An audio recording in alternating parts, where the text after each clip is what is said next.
2013-14ನೇ ಸಾಲು ಸಿದ್ದರಾಮಯ್ಯನವರು ಮೊದಲ ಅವಧಿಗೆ ಮುಖ್ಯಮಂತ್ರಿಯಾಗಿದ್ದರು. ಬೆಳಗಾವಿಯ ಸುವರ್ಣಸೌಧದಲ್ಲಿ ಅಧಿವೇಶನ. ಆ ಸಂದರ್ಭದಲ್ಲೂ ಕೂಡ ಕಬ್ಬು ಬೆಳೆದಂತ ರೈತರು ಒಂದು ಬೃಹದಾಕಾರದ ಹೋರಾಟವನ್ನು ನಡೆಸಿದ್ರು. ಆ ಸಂದರ್ಭದಲ್ಲಿ ರಾಯಭಾಗ ತಾಲೂಕಿನ ವಿಠಲ್ ಅನ್ನುವಂತಹ ವ್ಯಕ್ತಿ ಕೀಟನಾಶಕವನ್ನ ಸೇವಿಸಿ ಸಾವನ್ನಪ್ಪುತ್ತಾರೆ. 2013ರ ಕತೆ ಇದು. ಕಾಲ ಬದಲಾಯಿತು. ಸಿದ್ದರಾಮಯ್ಯನವರು ಎರಡನೇ ಬಾರಿ ಮುಖ್ಯಮಂತ್ರಿಯಾಗಿದ್ದಾರೆ. ಏನಾದರೂ ಬದಲಾಗಿದ್ಯಾ ಅಂತ ಹೇಳಿದ್ರೆ ಬದಲಾಗಿದ್ದು ಒಂದೇ, ಅದು ಕೂಡ ಸರ್ಕಾರ ಮಾತ್ರ. ಮಿಡ್ಲಲ್ಲಿ ಒಂದು ಸರ್ಕಾರ ಬಂತು ಹೋಯ್ತು. ಬಟ್ ಈ ದಶಕದ ಅವಧಿಯಲ್ಲಿ ಏನೂ ಕೂಡ ಬದಲಾಗಿಲ್ಲ ರೈತರ ಬಾಳಲ್ಲಿ.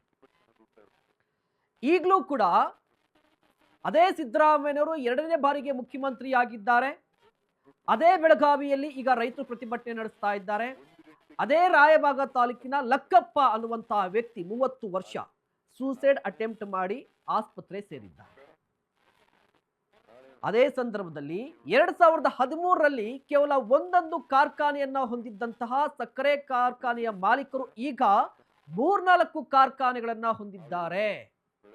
ಆದರೂ ಕೂಡ ರೈತರ ಬದುಕಲ್ಲಿ ಸಿಹಿ ಬರಲೇ ಇಲ್ಲ. 2013ರಿಂದ 2024, 2025 ಇಲ್ಲಿಯವರೆಗೂ ಕೂಡ ದೇಶದಲ್ಲಿ ಸಾಕಷ್ಟು ಬದಲಾವಣೆ ಆಯಿತು.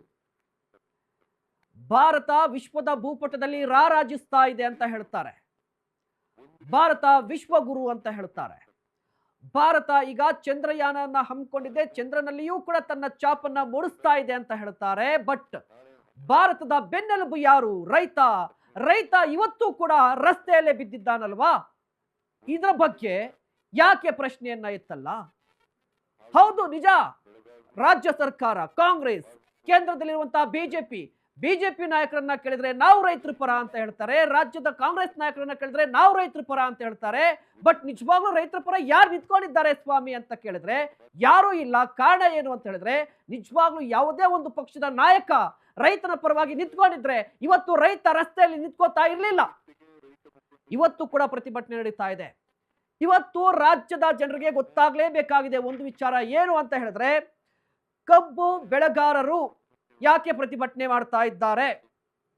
ಅವರು ಕೇಳ್ತಾ ಇರುವಂತದ್ದು ನ್ಯಾಯಸಮ್ಮತ ಬೆಲೆಯನ್ನ ಕೇಳ್ತಾ ಇದ್ದಾರೆ ರೈತರು. ರಾಜ್ಯ ಸರ್ಕಾರವನ್ನ ಪ್ರಶ್ನೆ ಮಾಡಿದ್ರೆ ಕೇಂದ್ರ ಸರ್ಕಾರವನ್ನ ತೋರಿಸ್ತಾರೆ. ಕೇಂದ್ರ ಸರ್ಕಾರ ಮಾಡಬೇಕು, ನಾವೇನು ಮಾಡಕ್ಕಾಗಲ್ಲ ಅಂತ ಹೇಳಿ. ಕೇಂದ್ರ ಸಚಿವರನ್ನ ಕೇಳಿದ್ರೆ ರಾಜ್ಯ ಸರ್ಕಾರ ಏನು ಮಾಡ್ತಾ ಇದೆ ಅಂತ ಕೇಳ್ತಾ ಇದ್ದಾರೆ.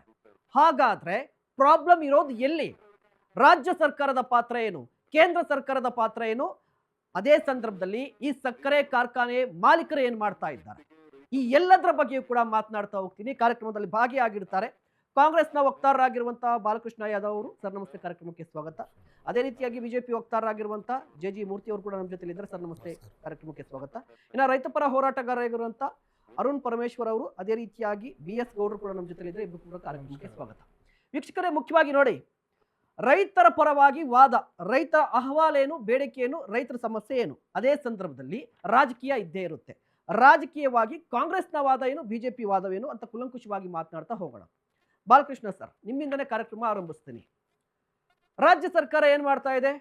8 ದಿನ ಆಯಿತು ಪ್ರತಿಭಟನೆ ಆಗಿ. ಏನ್ ಮಾಡ್ತಾ ಇದೆ? ರಾಜ್ಯ ಸರ್ಕಾರಕ್ಕೆ ರೈತರ ಬಗ್ಗೆ ಕಾಳಜಿ ಇಲ್ವಾ ಅಂತ ಬಿಜೆಪಿ ನಾಯಕರು ಪ್ರಶ್ನೆ ಮಾಡ್ತಾರೆ. ವಾದ ಬಿಡಿ, ಬಿಜೆಪಿ ನಾಯಕರ ಪ್ರಶ್ನೆಗೆ ಬಿಡಿ. ಬಟ್ ಏನ್ ಸಮಸ್ಯೆ ಆಗಿದೆ ಅದು ಹೇಳಿ.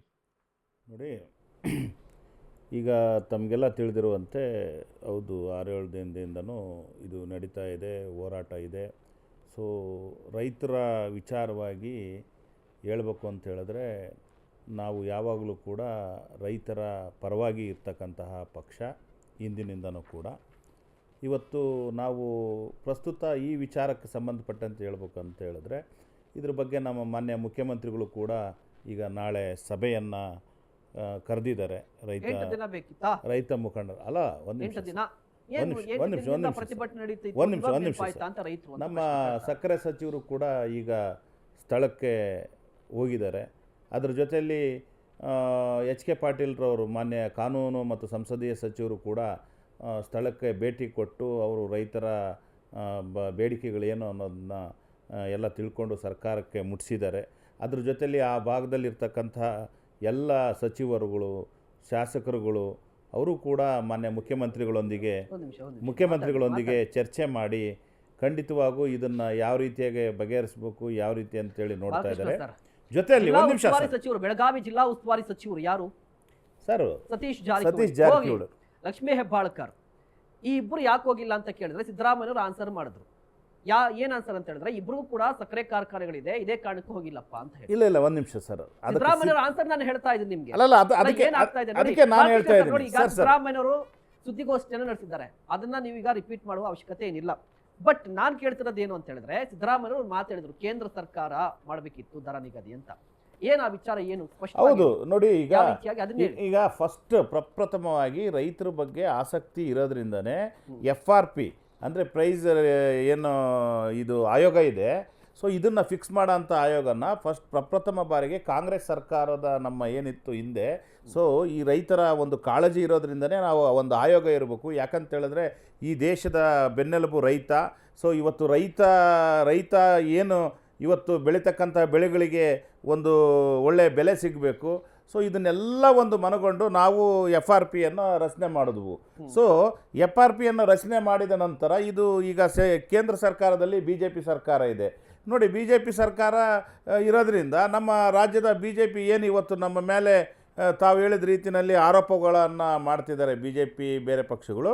ಸೊ ಅವರು ಕೇಂದ್ರದಲ್ಲಿ ಮಾತಾಡಿ FRPಯನ್ನು ಇದು ಮಾಡಿಸ್ಬೇಕಾಗಿತ್ತು. ಆದರೆ FRPಯನ್ನು ಮಹಾರಾಷ್ಟ್ರಕ್ಕೆ ಒಂದು ಮಾಡ್ತೀರಾ, ಕರ್ನಾಟಕಕ್ಕೆ ಒಂದು ಮಾಡಿಸ್ತೀರಾ. ಸೊ ಅದ್ರ ಬಗ್ಗೆ ನೀವು ಸೆಂಟ್ರಲ್ ಗೌರ್ಮೆಂಟ್ ಮಾಡಿರ್ತಕ್ಕಂಥ ತಪ್ಪನ್ನು ನೀವು ಮುಚ್ಕೊಳ್ಳೋಕೆ ಹೋಗಿ ಮಹಾರಾಷ್ಟ್ರಕ್ಕೊಂದು ಇಲ್ಲಿಗೊಂದು ನ್ಯಾಯ ಕೊಟ್ಟಿದ್ದಾರೆ. ಮತ್ತು ನಮ್ಮ ರಾಜ್ಯದ ಸಂಸದರು ಏನು ಹೇಳ್ತಾರೆ, ನಮ್ಮ ರಾಜ್ಯದ BJP ರಾಜ್ಯಾಧ್ಯಕ್ಷರು ಏನು ಹೇಳ್ತಾರೆ, ನಮ್ಮ ರಾಜ್ಯದ BJP ಮುಖಂಡರುಗಳು ಏನು ಹೇಳ್ತಾರೆ ಇದ್ರ ಬಗ್ಗೆ.